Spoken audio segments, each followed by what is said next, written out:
പാലക്കാട് കുഴൽമന്നത്ത് ചികിത്സാ പിഴവെന്ന് പരാതി.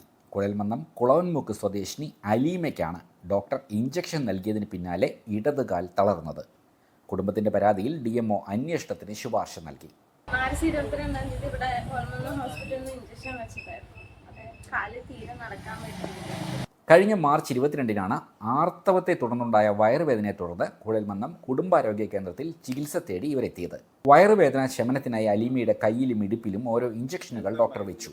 കാലുവേദനയുണ്ടെന്ന് അപ്പോൾ തന്നെ ഡോക്ടറെ അറിയിച്ചെങ്കിലും മാറിക്കോളുമെന്നായിരുന്നു മറുപടി. തുടർന്ന് ദിവസങ്ങൾക്ക് ശേഷം കാലിൽ അമിതവേദനയും നടക്കാൻ പറ്റാത്ത അവസ്ഥയിലുമായെന്ന് അലീമ പറയുന്നു.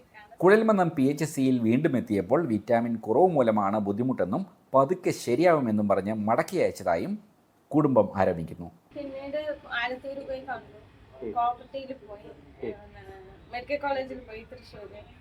അവിടെ ഒന്നും പോയിട്ട് ശരിയായില്ല. കോപ്പർട്ടിയിൽ പോയപ്പോൾ പറഞ്ഞു മെയിൻ നരമ്പിൽ തട്ടിയിരിക്കുകയാണ്. പിന്നെ കരുണ മെഡിക്കലിൽ 6 ദിവസം കടന്ന് ഡിസ്ചാർജായി വന്നു. എന്നിട്ട് നല്ല കാല് ശരിയായില്ല. ഇപ്പോൾ പാലയിലാണ് കാണിക്കുന്നത്. അലീമയുടെ ഭർത്താവ് ഫിറോസിന്റെ വരുമാനത്തിലാണ് 2 കുട്ടികളടങ്ങുന്ന കുടുംബം കഴിയുന്നത്.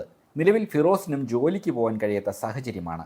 തുടർ ചികിത്സയ്ക്ക് ആവശ്യമായ പണം സർക്കാർ നൽകണമെന്നും ചികിത്സാ പിഴവ് വരുത്തിയ ഡോക്ടർക്കെതിരെ നടപടിയെടുക്കണമെന്നും ഭർത്താവ് ഫിറോസ് ആവശ്യപ്പെട്ടു. എനിക്ക് എന്താണെന്ന് പറഞ്ഞാൽ എനിക്ക് ട്രീറ്റ്മെന്റിന് ഇനി മുന്നോട്ട് പോകാൻ എന്നെ കൊണ്ടാവില്ല. ട്രീറ്റ്മെന്റിന് പോകാൻ സ്പേസ് ചെയ്യും. എനിക്ക് നഷ്ടപരിഹാരം എന്തായാലും ഈ പാരമ്പര്യ ആരോഗ്യ കേന്ദ്രത്തിൽ നിന്ന് കിട്ടണം. എനിക്ക് ഭയങ്കര ബുദ്ധിമുട്ടുണ്ട്. ഇതുവരെ ഇക്കാന്റെ സപ്പോർട്ടിലാണ് ഇതുവരെ നടന്നത്. പിന്നെ ഉമ്മ മക്കളൊക്കെ കൂടെ സഹായിച്ചിട്ടാണ് പോണത്. പണിക്ക് പോകാൻ പറ്റില്ല. കുടുംബത്തിന്റെ പരാതിയിൽ DMO വിശദ അന്വേഷണത്തിന് ശുപാർശ ചെയ്തിട്ടുണ്ട്. കുഴൽമന്നം പോലീസിലും കുടുംബം പരാതി നൽകി.